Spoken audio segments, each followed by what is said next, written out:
አርዕስተ ዜና። የውጭ ሀገር ሥራ ስምሪት ረቂቅ አዋጅ ፈቃድ አውጥተው በወንጀል ሥራ ላይ የሚሰማሩ ኤጀንሲዎችን ለመቆጣጠር እንደሚያስችል ተገለጸ። የጤና ባለሙያው እየገጠመው ያለው የኢኮኖሚ ችግር በአገልግሎት አሰጣጡ ላይ ተጽዕኖ እየፈጠረ መሆኑን ጠቅላይ ሚኒስትር ዶክተር አብይ አህመድ ገለጹ። ከውጭ ኢራን በአሜሪካ ለደረሰባት ጥቃት አጸፋውን እንደምትመልስ አስታወቀች።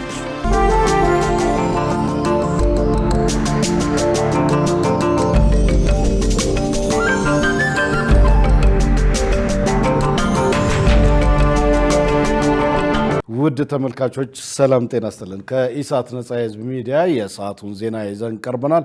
ከዜናው ጋር ደረጀ ይልማ ነኝ። የውጭ ሀገር ሥራ ስምሪት ረቂቅ አዋጅ ፈቃድ አውጥተው በወንጀል ሥራ ላይ የሚሰማሩ ኤጀንሲዎችን ለመቆጣጠር እንደሚያስችል ተገለጸ።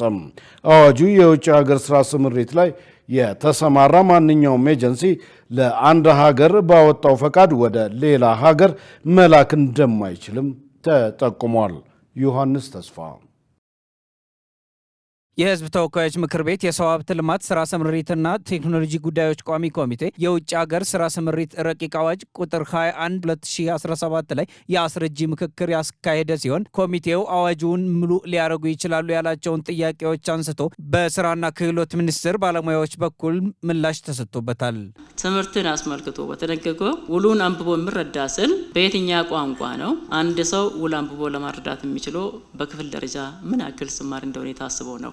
ህጉ ላይ በግልጽ ያስቀመጥነው ውሉን አንብቦ የሚረዳ ማለት በሚረዳው ቋንቋ የተዘጋጀውን ውል አንብቦ መረዳት የሚችል ነው። ያ ማለት በአፍ መፍቻ ቋንቋ የተቀጣሪው ወይም ተቀጣሪዋ ግለሰብ በምትረዳው ቋንቋ የተዘጋጀውን ውል አንብባ መረዳት ነው። በውይይቱ በስፋት ጥያቄ ካስነሱ ጉዳዮች አንዱ አዋጁ የስራና ክህሎት ሚኒስቴርን ሚናና ኃላፊነት በግልጽ ለምን ማስቀመጥ አልቻለም የሚለው ይገኝበታል። ሚኒስቴር መስሪያ ቤቱም የአዋጁ ባለቤት እኛው ከመሆናችን አንጻር በተለየ አንቀጽ ማስቀመጡ አስፈላጊ ሆኖ ስላላገኘነው ነው በማለት ማብራሪያ ሰጥተዋል። ይሄ የውጭ ሀገር የስራ ስምሪት አዋጅ በባለቤትነት የዕለት ተዕለት ስራ ሆኖ የሚሰራው ስራና ክህሎት ሚኒስቴር ነው። ስለዚህ አጠቃላይ አዋጁ ላይ የተጠቀሱ አብዛኞቹ ድንጋጌዎችን ኃላፊነቱ የራሱ ስለሆነ ለይተን ልናስቀምጠው አንችልም። የውጭ ሀገር ስራ ስምሪት ላይ የተሰማራ ማንኛውም ኤጀንሲ ለአንድ ሀገር ባወጣው ፍቃድ ወደ ሌላ ሀገር መላክ እንደማይችልና ወደ ስራ ለሚያሰማራባቸው ሁሉም ሀገራት ከሚኒስቴር መስሪያ ቤቱ ፍቃድ ሊሰጠው እንደሚገባም ተጠቁሟል። ለእያንዳንዱ ሀገር ፈቃድ ያወጣል። 7 ሀገር የሚሄድ ከሆነ 7 የተለያየ ፈቃድ ነው የሚያወጣው። ያ ማለት 7 የተለያዩ ዶክመንቶች ይኖሩታል ማለት ሳይሆን እዛው ፈቃድ ላይ የተፈቀደለት አገራት ይጻፋሉ ማለት ነው። ዋስትና በድጋሚ ማስያዝ ይኖርበታል ወይ ለሚለው ደግሞ ማስያዝ የለበትም። መጀመሪያ የተያዘው እንደየደረጃቸው ስለሚቀመጥ ምን ያክል ሰው ቢልክ ነው የሚለውን ታሳቢ ተደርጎ ስለሆነ የዋስትና ገንዘቡ የተቀመጠው ሌላ ተጨማሪ ዋስትና አይጠየቅም ነው።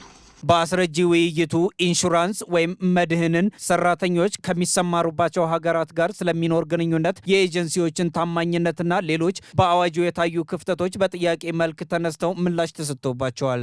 ፍቃዱ ባለማታደሱ ምክንያት ሙሉ በሙሉ ከተሰረዘ አስቀድሞ ወደ ውጭ ሀገር የላካቸው ሰራተኞች እጣ ፈንታቸው ምንድነው? ያሳዘው ገንዘብ በምን ይወሰናል? የላካቸው ዜጎችን በተመለከተ ከተጠያቂነት ነፃ አያደርገውም። ይሄንንም በአንቀጽ 48 ንዑስ አንቀጽ 3 ላይ በማንኛውም መንገድ ፈቃዱ ቢሰረዝ ወይም ቢታገድ ለ1 ዓመት ከዛም በላይ ቢታገድ ወይም ቢሰረዝ ለላካቸው ዜጎች ኃላፊነትን ይወስዳል፣ ከተጠያቂነት ነፃ አይሆንም። አንቀጽ 38 ፈቃድ አውጥቶ ሰራተኛ አለመላክ ነው ርዕሱ። ይሄንን ያስገባነው ለምንድነው? አንዳንድ ኤጀንሲዎች ፈቃድ ያወጣሉ፣ ሰራተኛ ግን አይልኩም። ለምንድን ይሄን የሚያደርጉት?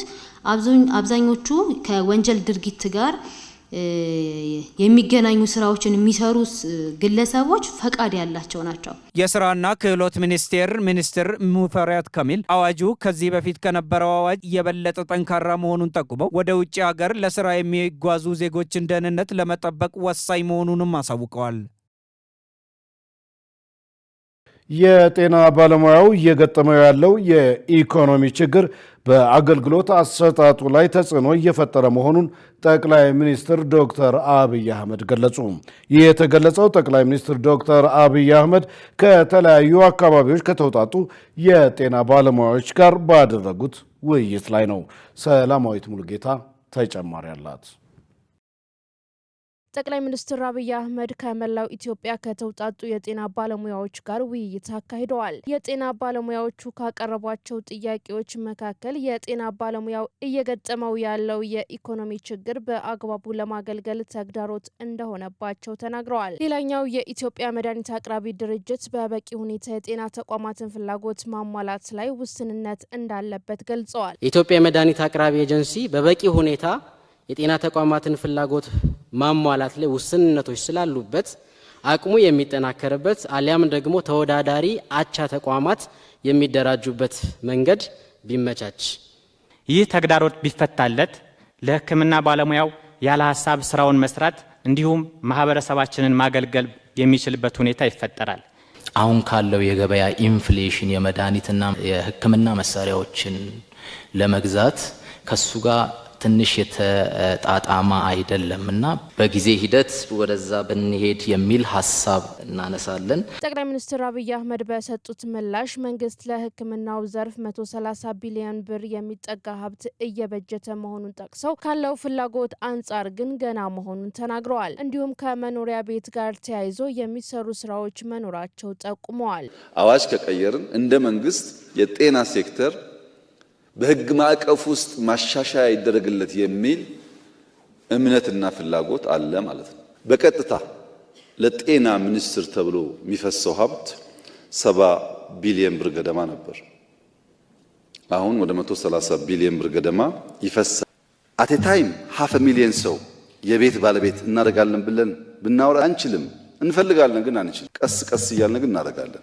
በሌላ በኩል የጤና መድን የትርፍ ሰዓት አከፋፈልና በእርዳታ ወደ ሀገር ውስጥ የሚገቡ የመድኃኒትና የሕክምና መገልገያ ቁሳቁሶች ፍትሐዊ በሆነ መንገድ ተደራሽ መሆን እንዳለባቸው ባለሙያዎቹ አቅጣጫ ሰጥተዋል። የትርፍ ሰዓት አከፋፈል ላይ ህጎች ይወጣሉ በጤና ሚኒስቴር፣ ግን ክልሎች ላይ ይሸራረፋሉ፣ በትክክል ስራ ላይ ያውሉ።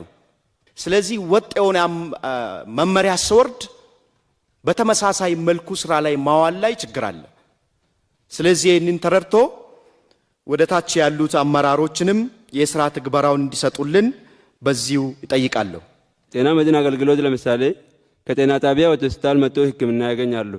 ከሆስፒታል ደግሞ ወደ ፌዴራል ሪፈራል የሚደረጉ ሰዎች እዛው ላይ ነው ጤና መድናችሁ ትቶ ሌላ እዚህ ህክምና የሚሰጥበት ብር ፈልጎ ይታከማሉ። እዚህ ላይ እሱ ከሆስፒታል ወደ ፌዴራል ሪፈር የሚደረጉ ወይም ጥቁር አንበሳ ሪፈር የሚደረጉ ሰዎች ሲመጣው በጤና መድናችሁ የሚታከሙበት ነገር ቢመቻች የሚለው ነገር ነው። በእርዳታ ወደ ሀገር ውስጥ የሚገቡ የሕክምና ቁሳቁሶች ወደ ሀገር ውስጥ የሚገቡበት ሂደት በጣም የተንዛዛና የተወሳሰበ አሰራር ስላለው አሰራሩን ቀለል እንዲደረግና በእርዳታ የተገኙ ቁሳቁሶችም ደግሞ ፍላጎትን ባማከለ መንገድ በመላው ሀገሪቱ ባሉ ጤና ተቋማት የሚሰራጩ ቢሆን የጤና ተቋማት በማስፋትና በማቋቋም ደረጃ የተሰሩ ስራዎች መኖራቸው የገለጹት ጠቅላይ ሚኒስትሩ የጤና መድህን ተጠቃሚነት ማስፋት ተችሏል ነው ያሉት። 38 ሚሊዮን ሰው ነበረ የጤና መድህን ተጠቃሚ። ስንት ነው አሁን? 63 ሚሊዮን ደርሷል። ያን ማስፋት ነው፣ ከቨሬጁን ማስፋትና ሰዎች ሲታመሙ ከገንዘብ ጋር ሳይያያዝ መተው ታክመው ኢንሹራንሳቸው ዲል እንዲያደርግ ማድረግ ያስፈልጋል። የሀገር ውስጥ ምርት 8% ብቻ ነበር። አሁን 41% ደርሷል። ከ25 ያላነሱ የመድኃኒትና የሕክምና መርጃ መሳሪያ የሚያመርቱ ኢንዱስትሪዎች ኢትዮጵያ ውስጥ ተቋቁመዋል። አሁንም ብዙ ኢንቫይት እያደረገን ነው። 25 ኢንዱስትሪ ተቋቁሞ 41 ከደረስን 100 200 ቢደርሱ ምን ያክሉን ከቨር እንደምናደርግ አስቡት። ባለሙያዎቹ ያቀረቡትን ጥያቄ ተከትሎ ጠቅላይ ሚኒስትሩ በባለሙያዎቹ ጥያቄው መቅረቡ አግባብ መሆኑን ገልጸው ጥያቄው የቀረበበት መንገድ ግን በሶስት ከፍለው አቅርበውታል። የመጀመሪያዎቹ በቅን ልቦና የሚያገለግሉ ባለሙያዎች፣ የፖለቲካ ኪሳራ የገጠማቸው አካላትና ሐኪም መሳይ ፖለቲከኞች የተሳተፉበት ነው ብለዋል። ኢትዮጵያና ሶማሊላንድ ዲፕሎማሲያዊ ግንኙነታቸውን ለማጠናከር ያለመ ውይይት አደረጉም። የኢትዮጵያ የውጭ ጉዳይ ሚኒስትር ዶክተር ጌዲዮን ጢሞቴዎስ ከሰሞኑ ለስራ ጉብኝት ኢትዮጵያ ከነበሩት የሶማሊላንድ የውጭ ጉዳይና ዓለም አቀፍ ትብብር ሚኒስትር አብዱራህማን ዳሂር አዳን የተመራ ልዑክ ጋር ተገናኝተው ተወያይተዋል። ሚኒስትሩ ከሐሙስ ሰኔ 12 እስከ እሁድ ሰኔ 15 ቀን 2017 ዓ.ም በአዲስ አበባ የሥራ ጉብኝት አድርገዋል። የጉብኝታቸው ዓላማ በሶማሌላንድና በኢትዮጵያ መካከል ያለውን ዲፕሎማሲያዊ ግንኙነትና ስትራቴጂካዊ ትብብር ማጠናከር እንደሆነ ሶማሌላንድ አስታውቃለች። በቆይታቸውም በሁለቱ ሀገራት መካከል ያለውን አጋርነትና መልካም ግንኙነት ለማሳደግ መወያየታቸውን አዲስ ስታንዳርድ ዘግቧል። በሌላ ዜና የባህር በር ጥያቄው ዓለም አቀፍ ተቀባይነት እንዲያገኝ የሚደረገው ጥረት ሊጠናከር እንደሚገባ ተገለጸ። የኢትዮጵያ የባህር በር ጥያቄ በዓለም አቀፉ ማህበረሰብና ተቋማት ይበልጥ ተቀባይነት እንዲኖረው በትብብር መስራት ይገባል ሲሉ የፖለቲካል ሳይንስና ዓለም አቀፍ ግንኙነት ምሁራን አመልክተዋል። በውጭ ጉዳይ ኢንስቲትዩት በባለብዙ ወገን ጉዳዮች ተመራማሪ አዲስ አለማየሁ እንዳሉት ለበርካታ ዓመታት አይነኬ የነበረው የባህር በር ጥያቄ በዚህ ወቅት መነሳቱ የሚደነቅ ነው። የኢትዮጵያ የባህር በር ጥያቄ አጀንዳ ሆኖ መቀጠሉን ጠቅሰው ይሁን እንጂ ጥያቄው በቀጠናውና በዓለም አቀፍ ደረጃ ተቀባይነት እንዲኖረው የተከናወኑ የፐብሊክ ዲፕሎማሲ ስራዎች አጥጋቢ አይደሉም ብለዋል። ጥያቄው ፍትሐዊ፣ በዓለም አቀፍ ሕግ የሚፈቀድ እንዲሁም ተፈጥሯዊና ሕጋዊ መብት መሆኑን ያስረዱት ተመራማሪው በአንጻሩ አጀንዳውን ዓለም አቀፋዊ ለማድረግ የተደረጉ ጥረቶች ውስን መሆናቸውን ተናግረዋል። በአምቦ ዩኒቨርሲቲ የፖለቲካል ሳይንስና ዓለም አቀፍ ግንኙነት መምህርና ተመራማሪ አቶ ሴኔሳ ደምሴ በበኩላቸው የኢትዮጵያ ፍትሐዊ የባህር በር ጥያቄ ዓለም አቀፍ ተቀባይነት እያገኘ መሆኑን አንስተዋል። ጉዳዩ ይበልጥ ቅቡል እንዲሆን ተጨማሪ ጥረት ያስፈልጋል ያሉት አቶ ሴኔሳ እንደ ነውር ሲታይ የነበረው የባህር በር ጥያቄ አጀንዳ እንዲሆን ማድረግ መቻሉ በራሱ ትልቅ ስኬት መሆኑን አመልክተዋል። ዘገባው የኤፍኤምሲ ነው።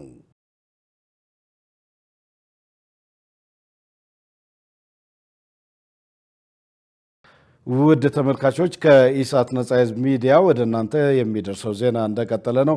አሁን ደግሞ የቢዝነስ ዜናዎችን የምናቀርብበት የአየር ጊዜ ላይ ደርሰናል። መሰረት ባዩ ትጠብቀናለች። ወደዛው እንለፍ።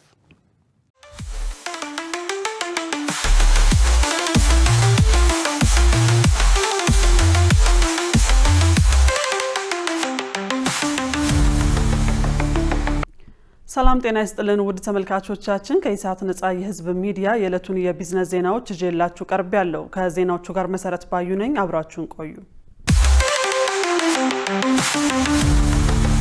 በአፍሪካ ነጻ ንግድ ቀጠና የመጀመሪያ ዓመት ኢትዮጵያ $5 ሚሊዮን ከታክስ እንደምታጣ ተገለጸ። የአፍሪካ ነጻ ንግድ ቀጠና ስምምነት ተግባራዊ በሚደረግበት የመጀመሪያ ዓመት ኢትዮጵያ $5 ሚሊዮን ከታክስ እንደምታጣ ተገልጿል። በፖሊሲ ጥናት ኢንስቲትዩት አማካኝነት የተጠናው የአፍሪካ አህጉራዊ ነጻ ንግድ ቀጠና የትግበራ ስትራቴጂ ሰነድ ዝግጅት መጠናቀቁን አስመልክቶ ሰኔ 13 ቀን 2017 ዓ.ም የውይይት መድረክ አካሂዷል። ለአፍሪካ ሀገሮች የገበያ ትስስር ለመፍጠር የተደረገው የአፍሪካ ነጻ ንግድ ቀጠና ስምምነት በአፍሪካ ሀገሮች መካከል የንግድ ስምምነት እንዲኖር ለማስቻል እንደ አውሮፓውያኑ አቆጣጠር በ2018 የተፈረመው ስምምነት ሀገሮቹ ስምምነቱን በፈረሙ በ10ኛው ዓመት 90% ወደ ሀገራቸው የሚያስገቡትን ምርት ታሪፍ ነጻ እንዲያደርጉ መደንገጉም ተገልጿል። በዚህም ኢትዮጵያ ስምምነቱን ተግባራዊ በምታደርግበት የመጀመሪያው ዓመት ወደ ሀገር ውስጥ ከምታስገባቸው ምርቶች ታሪፍ $5 ሚሊዮን እንደምታጣ በፖሊሲ ጥናት ኢንስቲትዩት ተመራማሪ የሆኑት ዶክተር አበባ አምባቸው ገልጸው በ13 ዓመታት ውስጥ $83.3 ሚሊዮን እንደምታጣ ገልጸዋል። ሀገሪቱ አጠቃላይ ካላት ገቢ አንጻር ከውጭ ከሚገቡ ምርቶች የምታገኘው ቀረጥ 25.6% ድርሻ እንዳለው የገለጹት ዶክተር አበበ አብዛኛው የንግድ ልውውጥ ከአፍሪካ ሀገሮችና ከሌሎች የዓለም ሀገሮች ጋር የሚደረግ በመሆኑ በአፍሪካ ነጻ ንግድ ቀጠና ስር ከአፍሪካ ሀገሮች ጋር ከሚደረገው የንግድ ልውውጥ የምናገኘው ገቢ ዝቅተኛ በመሆኑ የምታጣው ታክስም ከፍተኛ ሊባል የሚችል አለመሆኑን ተናግረዋል። ኢትዮጵያ የምትሳተፍበት የአፍሪካ አሜሪካ የቢዝነስ ጉባኤ በሉዋንዳ ተጀመረ። የአፍሪካ አሜሪካ የቢዝነስ ጉባኤ የተለያዩ የአፍሪካ ሀገራት መሪዎችና የአሜሪካ መንግስት ከፍተኛ የስራ ኃላፊዎች በተገኙበት በአንጎላ ሉዋንዳ በይፋ ተጀምሯል። በኢፌዴሪ ፕሬዝዳንት ታዬ አጽቀሥላሴ የተመራው የኢትዮጵያ ልዑካን ቡድን በጉባኤው ለመሳተፍ አንጎላ ሲደርስ በሀገሪቱ ከፍተኛ የመንግስት ስራ ኃላፊዎች ደማቅ አቀባበል ተደርጎለታል። የዘንድሮው የአፍሪካና የአሜሪካ የቢዝነስ ጉባኤ የአሜሪካው ፕሬዝዳንት ዶናልድ ትራምፕ አስተዳደር አሜሪካ አፍሪካን በተመለከተ የምትከተለውን የውጭ ግንኙነት ፖሊሲ ድጋፍ ወደ ንግድና ኢንቨስትመንት ግንኙነት ለመቀየር መወሰኑን ተከትሎ የሚካሄድ መሆኑን ልዩ ያደርገዋል ተብሏል። በዚህ ጉባኤ የተለያዩ የአፍሪካ ሀገራት መሪዎች፣ ሚኒስትሮች፣ የመንግስት ከፍተኛ የስራ ኃላፊዎች እንዲሁም የአሜሪካ መንግስት ከፍተኛ ባለስልጣናት የሁለቱም ወገን የቢዝነስ መሪዎችን ጨምሮ 1500 ተሳታፊዎች ይታደማሉ ተብሎ ይጠበቃል። ጉባኤው በአፍሪካና በአሜሪካ መካከል ያለው የንግድና ኢንቨስትመንት ግንኙነት ይበልጥ ለማጠናከር በሚያስችሉ ምቹ ሁኔታዎችና እድሎች ዙሪያ በመምከር ቀጣይ አቅጣጫዎችን እንደሚያስቀምጥ ተገልጿል።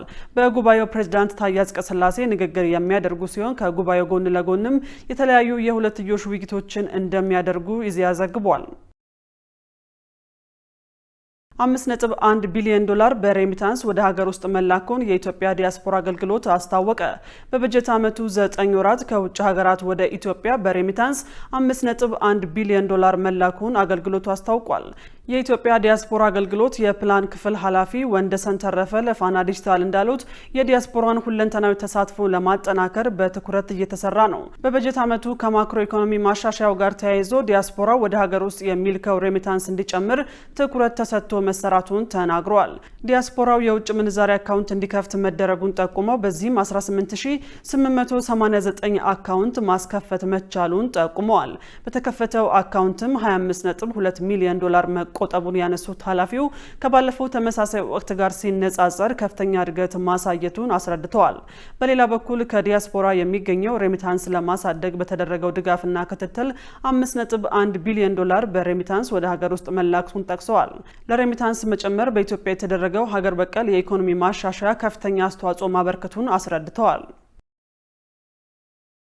የኢንዱስትሪዎችን የኤሌክትሪክ ፍላጎት ለማሟላት እየሰራ እንደሚገኝ የኢትዮጵያ ኤሌክትሪክ ኃይል አስታወቀ።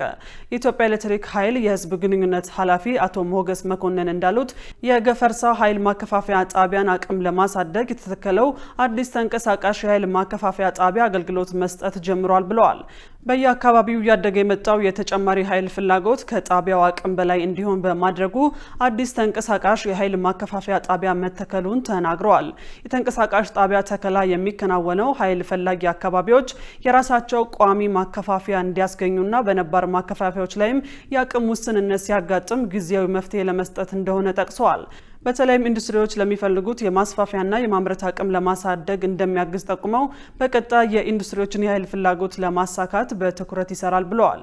የገፈርሳ ኃይል ማከፋፈያ ጣቢያ ባሉ 6 መስመሮች ለአዲስ ዓለም፣ ፍቼ፣ ሙገር ሲሚንቶ፣ ግንጪ፣ ጌዶ፣ ሰበታና ሸጎሌ ኃይል ሲያሰራጭ መቆየቱን ጠቁመዋል።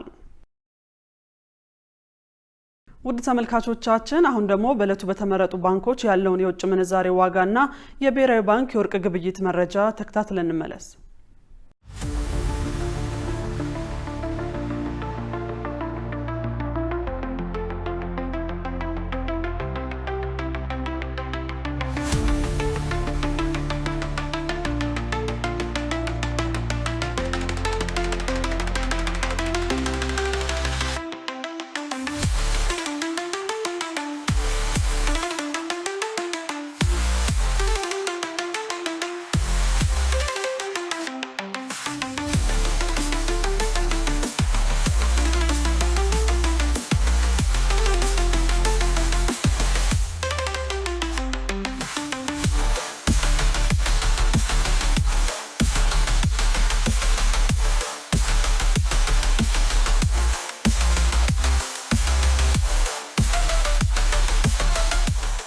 የተከበራችሁ ተመልካቾቻችን ከኢሳት ነጻ የህዝብ ሚዲያ ለዕለቱ ያዝናቸው የቢዝነስ መረጃዎች በዚህ ተጠናቀዋል። ወደ ቀሪዎቹ ዜናዎች እንመለስ።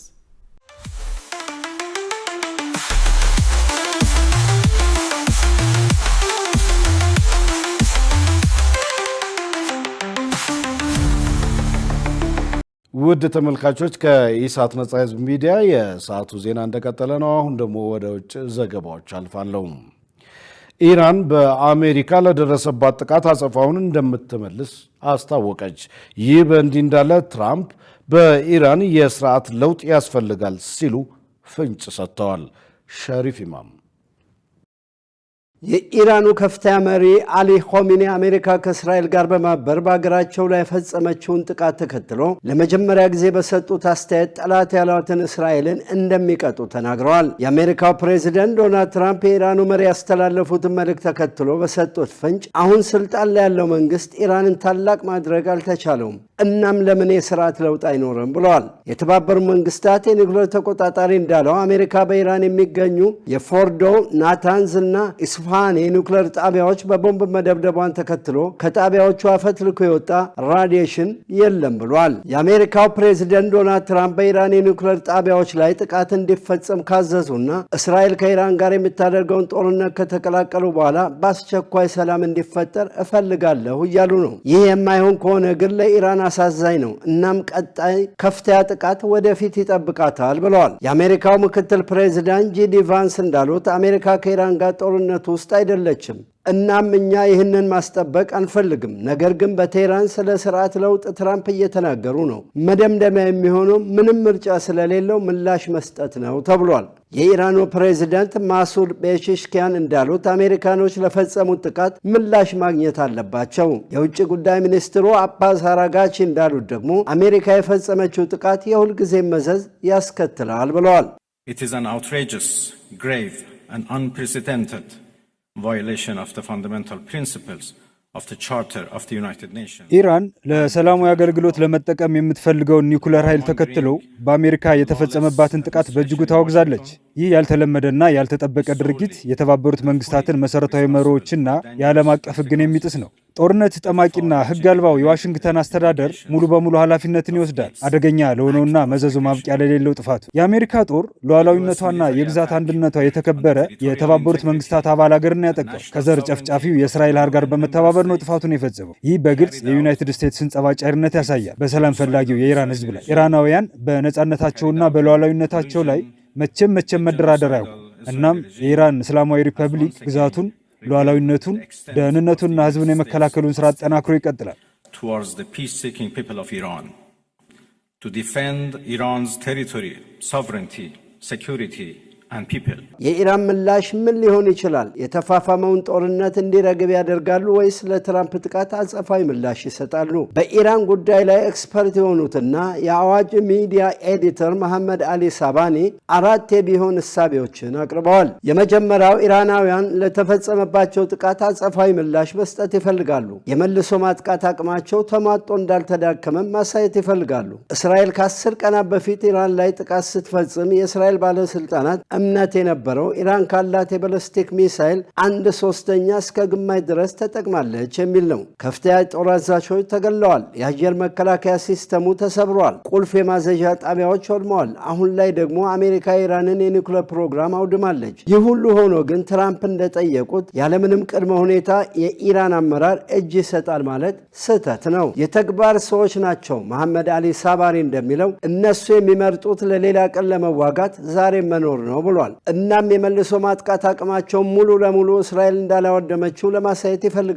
ይህ ብቻ አይደለም፣ ለሀገር ውስጥም ተመልካቾች እንዳልተሸነፉ ማሳየት ይፈልጋሉ። በዚህ የተነሳ ተከታዮቹን እርምጃዎች ሊወስዱ ይችላሉ ተብሎ ይገመታል። ቀዳሚ የሆነው ተመጣጣኝ የሆነ ምላሽ መስጠት ሲሆን ይህም በኢራቅ የሚገኙ የአሜሪካ ተቋማት፣ በባህሬን በሚገኙ የአሜሪካ የአምስተኛ የጦር መርከቦች ዋና ማዘዣ፣ በኢራቅ፣ በጆርደን፣ በሶሪያ መካከል የሚገኝ የሶስትዮሽ ድንበር ላይ የሚገኝ የአሜሪካ ወታደራዊ ግንባታዎችን ማውደም ነው። ሁለተኛው ዲፕሎማሲያዊ ምላሽ መስጠትን በተመለከተ ከወታደራዊ ምላሽ ጎን ለጎን መጨረሻ ላይ ኢራን እና አሜሪካ ወደሆነ አይነት ንግግር ሊመጡ ይችላሉ። ይህ ግን ኢራን አንዳች አይነት ወታደራዊ እርምጃ ሳትወስድ ወደ ንግግር ትመጣለች ተብሎ አይታሰብም። ወግ አጥባቂ የፖለቲካ ተንታኝ በቴህራን ለኒውዮርክ ታይምስ እንደነገሩት በዚህ ሳምንት የሚገጥመን ትልቁ ተግዳሮት ወደ ስምምነቱ ጠረጴዛ ብንሄድ በሌላ ወገን ያለው አዲስና የበዛ ጥያቄ ሊጠይቅ ይችላል። ለአብነትም የመከላከያ ሁኔታችንናም ነገሮች ይበልጥ ሊወሳሰቡ ይችላሉ ብለዋል። ይህ በእንዲህ እንዳለ የአሜሪካና የእስራኤል ቀይ መስመርን ተቀብሎ ሁሉንም ዩራኒየም በውጭ ሀገር እንዲበለጽግ ለመላክ መፍቀዱ ከዚህ ሁሉ የአየር ጥቃትና ድብደባ በኋላ ለከፍተኛ የኢራን መሪዎች ዘንድ ተቀባይነት የለውም። እነሱ የሚፈልጉት ወደ ድርድሩ ጠረጴዛ እየተጎተቱ መሄድ ሳይሆን ሸባኒ እንደሚለው ስምምነት ላይ ከመድረስ ቀደም ብለው ከእፍረታቸው ሊወጡ ይገባል ብሏል። ሶስተኛ አማራጭ ዘ ወርልድ ካርድ ሪስፖንስ ተገማች ባልሆነ ሁኔታ መከላከል ነው። የኢራን እርምጃ በጥቂቱ ተገማችና ምክንያታዊ ነው ይላል ሻባኒ። ነገር ግን የመከላከል ሁኔታ ጠላት ምን እያደረግክ እንደሆነ ለመገመት የሚያስቸግር ነው። እናም ኢራን ልትወስድ ከምችላቸው እርምጃዎች አንዱ በምዕራባውያን ላይ የኢኮኖሚ ጥቃት ማድረስ ነው። አንዱ አማራጭ የባህር ጉዞም በሆርሙዝ ሰርጥና በቀይ ባህር አካባቢ ማወክ የሚል። እነዚህ ሁለት የመተላለፊያ መስመሮች ለምዕራባውያን መርከቦች መተላለፊያና የነዳጅ ማጓጓዣዎች ናቸው።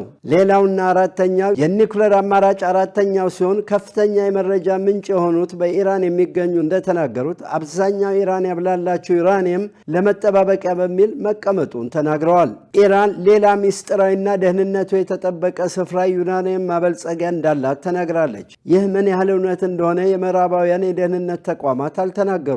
ትራምፕ እንዳሉት የኢራን የዩራኒየም ማብለያ ጣቢያዎች በሙሉ ወድመዋል ቢሉም የአሜሪካ ባለስልጣናት ግን የኒውክሌር ጣቢያዎች በከፍተኛ ሁኔታ በደረሰባቸው ጥቃት ክፉኛ ቢጎዱም ጨርሰው ግን አልወደሙም እያሉ ነው። ዜናውን ስናጠናቀር ዘ ጋርዲያን፣ አልጀዚራን በመረጃ ምንጭነት ተጠቅመናል። የተባበሩት መንግስታት ድርጅት የጸጥታው ምክር ቤት አስቸኳይ ስብሰባ አካሄደ። የተባበሩት መንግስታት ድርጅት የጸጥታው ምክር ቤት ዩናይትድ ስቴትስ በኢራን የኒውክሌር ቦታዎች ላይ ባደረሰችው የአየር ጥቃት ዙሪያ መክሯል። የመንግስታቱ ድርጅት ዋና ጸሐፊ አንቶኒዮ ጉቴሬስ መካከለኛው ምስራቅ የበቀል አዙሪት ውስጥ እንዳይወድቅ ዲፕሎማሲና ውይይት ሊሰፍን ይገባል ብለዋል።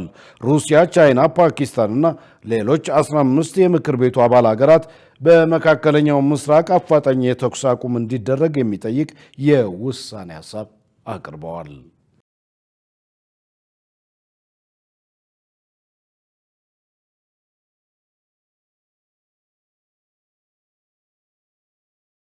ውድ ተመልካቾች አሁን ደግሞ የስፖርት ዘገባዎችን ወደ እናንተ የምናደርስበት የአየር ጊዜ ላይ ደርሰናል። ሙሉቀን ሰለሞን ይጠብቀናል። ወደዛው እንለፍ። ለጤንነት፣ ለምርት፣ ለወዳጅነት ሰላም ጤና ይስጥልን ተመልካቾቻችን። ከኢሳት ነጻ የህዝብ ሚዲያ ለዕለቱ ያዘጋጀናቸውን ስፖርታዊ መረጃዎች ይዘን ቀርበናል። ከመረጃዎቹ ጋር ሙሉቀን ሰለሞን ነኝ። በጃፓን ቶኪዮ ለሚካሄደው የዓለም አትሌቲክስ ሻምፒዮና የማራቶን ተሳታፊዎች ተለይተው ታወቁ። የኢትዮጵያ አትሌቲክስ ፌዴሬሽን ስራ አስፈጻሚ ኮሚቴ ቅዳሜ ዕለት ባካሄደው ስብሰባ በጃፓን ቶኪዮ በሚካሄደው የዓለም አትሌቲክስ ሻምፒዮና ኢትዮጵያን በማራቶን ውድድር የሚወክሉ አትሌቶች እንደለየ ይፋ አድርጓል። በዚህም መሰረት በወንዶች ታምራት ቶላ፣ ደረሳ ገለታና ታደሰ ታከለ ሲመረጡ ሚልኬሳ መንገሻ ተጠባባቂ ሆኖ ተመርጧል። በሴቶች አማኔ በሪሶ፣ ትዕግስት አሰፋ፣ ስቱሚ አሰፋና የዓለም ዘርፍ የዋላው ሲመረጡ ትዕግስት ከተማ ደግሞ በተጠባባቂነት ተመርጣለች። የ2025 የዓለም አትሌቲክስ ሻምፒዮና ከመስከረም 3 እስከ 11 2018 ዓ.ም በጃፓን ቶኪዮ ይካሄዳል። የኢትዮጵያ ፕሪሚየር ሊግ የ2017 ዓ.ም የዓመቱ ኮከብ እጩዎች የደጋፊዎች ምርጫ ውጤት ይፋ ሆነ። የኢትዮጵያ ፕሪሚየር ሊግ አክሲዮን ማህበር የ2017 የውድድር ዘመን የዓመቱ ኮከብ ተጫዋች፣ ኮከብ ጠባቂና ኮከብ ተስፈኛ ተጫዋቾችን የመጨረሻ እጩዎችን ለይቶ ለደጋፊዎች ምርጫ ክፍት ማድረጉ ይታወሳል። እስከ ሰኔ 13 2017 ዓ.ም በቆየው የድምፅ አሰጣጥ መሰረት አወዳዳሪው አካል የደጋፊዎችን ምርጫ ውጤት ይፋ አድርጓል። በዚህም መሰረት ለኮከብ ተጫዋቾች ምርጫ ከተሰበሰቡ ድምጾች መካከል የሐዋሳ ከተማው አሊ ሱሌማን 59 በመቶ የሚሆነውን የደጋፊዎች ድምፅ በማግኘት ቀዳሚ ሆኗል። አሊ ሱሌማን 21 ጎሎችን በማስቆጠር የዓመቱ ኮከብ ግብ አግቢነቱን ደረጃ በመምራት ላይ እንደሚገኝ ይታወቃል። በተጨማሪም የመድን ተጫዋቾቹ መሐመድ አበራና ሃይደር ሸረፋ ከደጋፊዎች ድምፅ 21 በመቶና 9 በመቶን በመሰብሰብ ሁለተኛና ሶስተኛ ደረጃ ላይ ተቀምጠዋል። በኮከብ ግብ ጠባቂነት ደግሞ ከቀረቡ 3 እጩዎች መካከል የመድኑ አቡበከር ኑራ በ61% አንደኛ፣ የቡናው ዳላንድ ኢብራሂም በ27% ሁለተኛ እና የባህር ዳር ከነማው ፔፔ ሰይዶ በ12% ሶስተኛ ደረጃን ይዘዋል። የዓመቱ ተስፈኛ ተጫዋች እጩዎች መካከል ደግሞ የመቀለ ሰባ እንደርታው ዘረሰናይ ብርሃነ 34 በመቶ የሚሆነውን የደጋፊዎችን ድምጽ በማግኘት ቀዳሚ ሆኗል። የጣና ሞገዶቹ ሄኖክ ይበልጣል በ30% ሁለተኛ እና የመድኑ በረከት ካሌብ በ13% ድምጽ ሶስተኛ ደረጃ ይዘዋል። በተያያዘ የ2017 ዓ.ም የኢትዮጵያ ፕሪሚየር ሊግ የኮከቦች ሽልማት ሰኔ 19 2017 ዓ.ም ይደረጋል። ሐሙስ በውድድሩ የመዝጊያ ጨዋታ ዕለት የሶል ሽረና የኢትዮጵያ መድን የውድድር ዘመኑ የመጨረሻ ጨዋታ ከተጠናቀቀ በኋላ በአዳማ ሳይንስና ቴክኖሎጂ ዩኒቨርሲቲ ስቴዲየም የዓመቱ ምርጦች ይሸለማሉ። የ2017 የዓመቱ ኮከብ ተጫዋች፣ የዓመቱ ተስፈኛ ተጫዋች፣ ኮከብ ግብ ጠባቂ፣ ከፍተኛ ግብ አስቆጣሪ፣ ኮከብ አሰልጣኝ፣ ምስጉን ዋና ዳኛና ምስጉን ረዳት ዳኛ በአጠቃላይ በ7 ዘርፎች ሽልማቶች ይከናወናሉ። ከኮከቦች ሽልማት በተጨማሪ የአሸናፊው የዋንጫ ፕሮግራም የሚካሄድ ሲሆን ሙሉ ፕሮግራሙ በስፖርት የቀጥታ ስርጭት ሽፋን እንደሚያገኝ የኢትዮጵያ ፕሪሚየር ሊግ አክሲዮን ማህበር አሳውቋል። ወላይታ ዲቻ የኢትዮጵያ ዋንጫን ያለ አግባብ ተነጥቄያለሁ ሲል ጠየቀ። የወላይታ ዲቻ እግር ኳስ ክለብ የኢትዮጵያ ዋንጫ የፍጻሜ ጨዋታን አስመልክቶ ካደረገው አስቸኳይ የቦርድ ስብሰባ በኋላ ባለ 5 ነጥብ መግለጫ ማውጣቱን አሳውቋል። ቡድኑ በኢትዮጵያ ዋንጫ የፍጻሜ ጨዋታ ግልጽ ስህተቶች ተፈጽሞብኛል ያለ ሲሆን ከነዚህ መካከል በሊግ ካምፓኒው ተቀጥተው ቅጣት ላይ የነበሩ ተጫዋቾች ተሰልፈው ተጫውተዋል፣ የገባ ንጹህ ጎል ከጨዋታ ውጭ ተብሎ ተሽሮብናል፣ የፍጹም ቅጣት ምት ተከልክለናል፣ እንዲሁም በተደጋጋሚ በዳኞች በደል ደርሶብናል በማለት ከሷል። በመሆኑም የኢትዮጵያ ዋንጫ የፍጻሜ ጨዋታ የተካሄደበት አግባብ ህገወጥ መሆኑን ተገንዝቦ ፌዴሬሽኑ ዋንጫውን እንዲመልስ እንጠይቃለን ሲልም ክለቡ ጠይቋል። በመጨረሻ በእነዚህ ጉዳዮች ላይ ፌዴሬሽኑ ውሳኔ የማይሰጥ ከሆነ ጉዳዩን እስከ ዓለም አቀፍ የስፖርት ፍርድ ቤት እንደሚወስደው ክለቡ አሳስቧል ሲል የዘገበው ሃትሪክ ስፖርት ነው። የ2017 የኢትዮጵያ ዋንጫ እሁድ ሰኔ 1 ቀን 2017 በተደረገ ጨዋታ ሲዳማ ቡና ወላይታ ድቻን 2-1 በማሸነፍ ሻምፒዮን መሆኑ ይታወቃል። የ2025-26 የውድድር ዘመን የስፔን ላሊጋ አዳጊ ቡድኖች ተለይተው ታወቁ። ሌቫንቴና ኤልቼ በሁለተኛው የስፔን ሊግ ወይም ሴጎንዳ ዲቪዚዮን አንደኛና ሁለተኛ ደረጃን ይዘው በማጠናቀቅ ቀድመው ወደ ላሊጋው ማደጋቸውን አረጋግጠው እንደነበር ይታወቃል። ቀሪ ሶስተኛውን ቡድን ለመለየት ቅዳሜ ዕለት በተደረገው የጥሎ ማለፍ ጨዋታ ሪያል ኦቪዶ ሚራንዴስን በደርሶ መልስ ውጤት 3-2 በማሸነፍ ሶስተኛው አዳጊ ቡድን ሆኗል። በዚህም ሪያል ኦቪዶ ከ24 ዓመታት በኋላ ለመጀመሪያ ጊዜ ወደ ስፔን ላሊጋ ችሏል። ሪያል ኦቪዶ በቀድሞው የአርሰናል አማካይ ሳንቲ ካዞሮላ አምበልነት የሚመራ ሲሆን ካዞሮላ በግማሽ ፍጻሜውና በፍጻሜው ላይ ጎሎችን በማስቆጠር ቡድኑ ከ24 ዓመታት በኋላ ወደ ላሊጋው እንዲያድግ ረድቶታል። ሳንቲ ካዞሮላ እንደ አውሮፓውያን አቆጣጠር ከ1996 እስከ 2003 በሪያል ኦቪዶ ተጫዋች የነበረ ሲሆን ከዓመታት በፊት የልጅነት ክለቡ ከፋይናንስ ጋር በተያያዘ አስቸጋሪ ሁኔታው ሲገባ የክለቡን ድርሻ በመግዛት ከታደጉት የቀድሞ ተጫዋቾች መካከል አንዱ ነው። የ40 ዓመቱ ስፔናዊ ካዞሮላ ቡድኑን ከ2 ዓመታት በፊት ሲቀላቀል ጥሩ ክፍያ ቢቀርብለትም ውድቅ በማድረግ በስፔን ሕግ የሚፈቀደውን አነስተኛ ክፍያ በዓመት 90,000 ዩሮ እንደሚቀበል ተገልጿል። በተጨማሪም በስሙ ከሚሸጡ ማሊያዎች 10 በመቶውን የክለቡን አካዳሚዎች ለማሳደግ እንደሚያበረክት ተነግሯል። በመጨረሻም የዓለም ክለቦች ዋንጫ የምድብ የመጨረሻ ጨዋታዎች ከዛሬ ጀምሮ መካሄድ ይጀምራሉ። የዓለም ክለቦች ዋንጫ የምድብ ሁለተኛ ጨዋታዎች ትላንት የተጠናቀቁ ሲሆን የምድብ የመጨረሻ ጨዋታዎች ደግሞ ዛሬ ምሽት ይጀምራሉ። ዛሬ ሲያትል ሳውንደርስ ከፒኤስጂ እና አትሌቲኮ ማድሪድ ከቦታፎጎ ከምሽቱ 4 ሰዓት ላይ የምድብ ሁለት የመጨረሻ ሶስተኛ ጨዋታቸውን ያደርጋሉ። የብራዚሉ ቦታፎጎ በ6 ነጥብ ምድብ ሁለትን ሲመራ ፒኤስጂ እና አትሌቲኮ ማድሪድ 3 ነጥቦች አሏቸው። ቦታፎጎ ጥሎ ማለፉን ለመቀላቀል አቻ የሚበቃው ሲሆን ፒኤስጂ እና አትሌቲኮ ማድሪድ ግን ማሸነፍ ብቸኛ አማራጫቸው ነው። ኢንተር ሚያሚ ከፓልሜራስ እና ፖርቶ ከአልአህሊ ጋር ዛሬ ከሌሊቱ 10 ሰዓት ላይ የሚያደርጓቸው ጨዋታዎች ደግሞ የምድብ 1 የመጨረሻ ጨዋታዎች ናቸው። ምድብ 1ን ፓልሜራስ እና ኢንተር ሚያሚ በኩል 4 ነጥቦች በግብ ክፍያ ተበላልጠው ይመሩታል። ፖርቶና አልአህሊ ደግሞ በአንዳንድ ነጥቦች 3ኛና 4ኛ ደረጃ ላይ ተቀምጠዋል። ፓልሜራስ እና ኢንተር ሚያሚ አቻ ከወጡ ተያይዘው ጥሎ ማለፉን ይቀላቀላሉ። እስከ ትላንት ምሽት በተደረጉ ጨዋታዎች ባየር ሙኒክ፣ ፍላሚንጎ፣ ጁቬንቱስ እና ማንቸስተር ሲቲ አንድ ጨዋታ እየቀራቸው ጥሎ ማለፉን መቀላቀላቸውን ያረጋገጡ ቡድኖች ናቸው። ተመልካቾቻችን ከኢሳት ነጻ የህዝብ ሚዲያ ለዕለቱ ያዘጋጀናቸው ስፖርታዊ መረጃዎቻችን የተከታተላችኋቸውን ይመስሉ ነበር። ከመረጃዎቹ ጋር ሙልቀን ሰለሞን አብሬያችሁ ቆየው። መልካም ጊዜ ይሆንላችሁ። ለጤንነት ለምርት ለወዳጅነት ውድ ተመልካቾች ከኢሳት ነጻ ህዝብ ሚዲያ የሰዓቱ ዜና እስካሁን ነበር። ከዜናው ጋር ደረጀ ይልማ አብሬያችሁ ቆይቻለሁ። ከቀሪ የኢሳት ዝግጅቶች ጋር ሰናይ ጊዜ